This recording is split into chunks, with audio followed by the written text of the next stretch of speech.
Bismillahirrahmanirrahim. Assalamu alaikum dear students. How are you all? Hope you all are good. Open your math book. कल मैंने आपको exercise 1A का question number 2 करवाया था, ठीक है। और आज हम एक्सरसाइज 1A का question number 3 and question number 4 करेंगे। क्वेश्चन नंबर 3 में हमसे क्या कहा गया है, right the sets below and descriptive form, set builder form. In parts को हम लोगों ने डिस्क्रिप्टिव फॉर्म में लिखना है और सेट बिल्डर फॉर्म में लिखना है। एंड क्वेश्चन नंबर 4 हमारे पास है, classify the following sets as empty, non empty, finite and infinite set. ठीक है, तो हम ये 2 क्वेश्चंस आज करेंगे। So open your notebook. Question number 3, question number 3 है आपके पास, write the sets below in descriptive form, set builder form. A set आपके पास है plus, minus, multiply and division. ठीक है, ये 4 सिंबल्स आपको गिवन है, आपने डिस्क्रिप्टिव फॉर्म में इसको लिखना है। डिस्क्रिप्टिव फॉर्म में हम लोग इन वर्ड्स में लिखते हैं, साइंस ऑफ मैथमेटिकल ऑपरेशन। ठीक है, ये मैथमेटिकल ऑपरेशंस के साइन है हमें, तो साइंस ऑफ मैथमेटिकल ऑपरेशन ये आपका डिस्क्रिप्टिव फॉर्म आएगी इसमें। सेट बिल्डर फॉर्म आपके पास क्या है, set builder form x such that x is a sign of mathematical operation. इसमें हम लोग x सच दैट x का इजाफा कर लेते हैं। बिल्डर फॉर्म लिखने का ये तरीका है, इसमें हम लोग x सच दैट x लिखते हैं and sign of mathematical operation. B part इसका, ट्यूसडे एंड थर्सडे आपको 2 दिनों के नाम गिवन है इस सेट में। तो डिस्क्रिप्टिव फॉर्म हमारे पास क्या आएगी, days of the week starting with the letter T। ये दोनों T लेटर से स्टार्ट होते हैं, तो इसकी डिस्क्रिप्टिव फॉर्म आपके पास आ गई, days of the week starting with the letter T। इसकी set builder form, x such that x is a day whose name starting with letter T।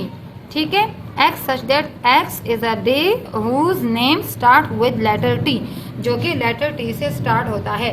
तो ये आपके पास इसकी बिल्डर फॉर्म आ जाती है। पार्ट सी, पार्ट सी आपके पास है, C is equal to set red, amber and green. ये 3 कलर्स नेम है, तो ये 3 कलर्स नेम हमारे पास हैं। Colours of the lights in a traffic signals, traffic signals में जो कलर्स यूज होते हैं लाइट के, वो हमारे पास डिस्क्रिप्टिव फॉर्म आ गई इसकी। इसी तरह इसकी builder form, x such that x is a colour of the light in are traffic signals. ठीक है, x सच दैट x आप लिखेंगे is a colour of the light. ये जो है 3 कलर्स हैं किसके, ट्रैफिक सिग्नल्स के। तो ये आपके पास इसकी बिल्डर फॉर्म आ गई। ये आपके पास क्वेश्चन नंबर 2 के 3 पार्ट मैंने आपको करवाए, इसका part C, D sorry and E. Part D में आपको कहा गया है, ये 3 सेट आपको जो गिवन है, 3, 4, 5, 12, 13 एंड 7, 24, 25। तो आपने इसकी डिस्क्रिप्टिव फॉर्म लिखनी है। आपको कैसे पता चलेगा कि ये क्या है जो आपको नंबर्स गिवन है। फॉर एग्जांपल हमारे पास है ये राइट एंगल ट्रायंगल। ठीक है, इसके मैंने नेम गिवन दिए हैं इसके A B C। जब A की अपोजिट साइड होती है A और ये बेस कहलाती है, B की अपोजिट साइड होती है B, ये हमारे पास परपेंडिकुलर कहलाती है। स्मॉल b से हम इसको शो करते हैं। और C के अपोजिट हमारे पास ये स्मॉल c आ जाता है जो हाइपोटेनस होता है। तो ये इसके 3 साइड्स आ जाते हैं। अब हमारे पास इसका फार्मूला है, C square is equal to A square plus B square. तो हमने यहाँ 5 स्क्वेयर ले लिया है कि 5 स्क्वेयर को हम लोग C के अकॉर्डिंग, मतलब 5 आ गया है हमारे यहाँ, और इधर A के अकॉर्डिंग 3 हमने ले लिया है और B के अकॉर्डिंग 4। ये 3 नंबर जो हैं हमने इसके अकॉर्डिंग ले लिए हैं। तो 5 का स्क्वायर आ गया है 25, A का स्क्वायर आ गया है 9 और B का स्क्वायर हमारे पास आ गया है 16। तो इसकी 25 इज इक्वल टू 9 प्लस 16 करें तो 25 ही आता है, इक्वल आ जाता है। ये हमारे पास पैथागोरस का प्रूफ है। ठीक है, पैथागोरस जो थ्योरम है उसका प्रूफ हम लोग ऐसे निकालते हैं। ये आगे आपके क्वेश्चन में डिटेल से आएगा, लेकिन ये मैंने आपको सरसरी इसका समझाया है कि ये नंबर्स हमारे पास किधर से आए हैं और हम डिस्क्रिप्टिव फॉर्म में क्या लिखेंगे। Sides of right triangle that prove the Pythagoras theorem, ये पैथागोरस थ्योरम को प्रूव करता है, तो ये हमारे पास इसकी डिस्क्रिप्टिव फॉर्म आ जाती है। ठीक है, builder form x such that x is the sides of a right angle triangle that proves the Pythagoras theorem, ये Pythagoras theorem को प्रूव करता है, तो इस वजह से ये हमारे पास इसकी बिल्डर फॉर्म आ गई। पार्ट ई की तरफ आ जाते हैं। पार्ट ई में हमें 1 2 3 4 8 16 ये एलिमेंट्स गिवन है, हमें इसको डिस्क्रिप्टिव फॉर्म में लिखना है। डिस्क्रिप्टिव फॉर्म हमारे पास इन वर्ड्स में लिखा जाता है। नंबर्स लेस देन 17, ये हमारे पास 17 से लेस नंबर्स हैं which are in increasing power of 2, जो कि हमारे पास 2 की पावर से इंक्रीज होते हैं। जैसे 1 के ऊपर हम लोग 2 लिखे तो 1 1 1 ही आता है, 2 के ऊपर हम 2 लिखे तो 2 2 4 आता है, 3 के ऊपर हम लोग 2 लिखे तो 3 3 9 आता है, 4 के ऊपर हम लोग 2 लिखे तो 4 4 16 आता है।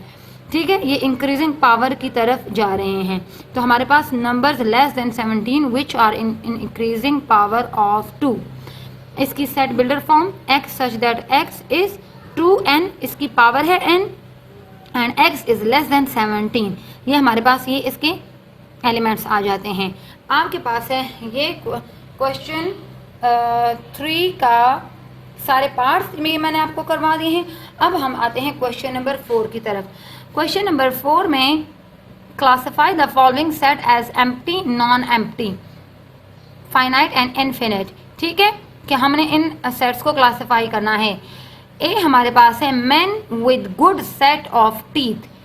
ठीक है, तो ये हमारे पास man with good set of teeth. अब हम लोग नहीं जानते हैं कि हमारे पास किस आदमी की ये बात की गई है, मतलब इसकी कोई लिमिट नहीं दी गई कि कौन सा आदमी है। आदमी तो बहुत ज़्यादा है जिसके गुड टीथ का सेट बन सकता है, तो ये हमारे पास नॉन एम्प्टी सेट है। मीन मतलब सेट में कुछ गिवन है, ये नहीं है कि सेट बिल्कुल खाली है, बट इनफिनिट सेट है, क्योंकि हमें ये नहीं फाइंड आउट, इसकी कोई लिमिट हमें गिवन नहीं है, that's why this is infinite set. ठीक है, आप non empty and infinite set लिखेंगे। बी आपके पास आ जाता है नंबर ग्रेटर देन 104, के 104 से हम लोगों ने नंबर लिखने हैं जो ग्रेटर हो, तो ये हमारे पास नॉन एम्प्टी सेट है क्योंकि एम्प्टी नहीं है। और इनफिनिट सेट, इसमें भी 104 हमें कहा गया उससे ग्रेटर देन नंबर, मतलब कोई लिमिट नहीं दी गई, that's why it is infinite set. C part इसका आ जाता है कि स्ट्रेट लाइंस,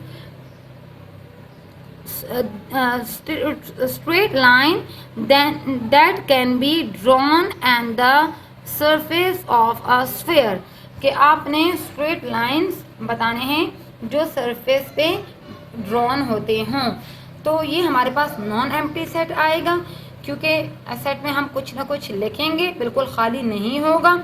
और इनफिनिट सेट इस वजह से ये होगा क्योंकि सरफेस, फॉर एग्जांपल आप कोई बॉल ले ले जो स्फेयर है, तो उसके ऊपर हम लाइन ड्रॉ करें। अब इसकी भी हमें कोई लिमिट गिवन नहीं है कि आपने इतने लाइन ड्रॉ करने हैं, इस वजह से ये सेट भी आपका इनफिनिट कहलाएगा।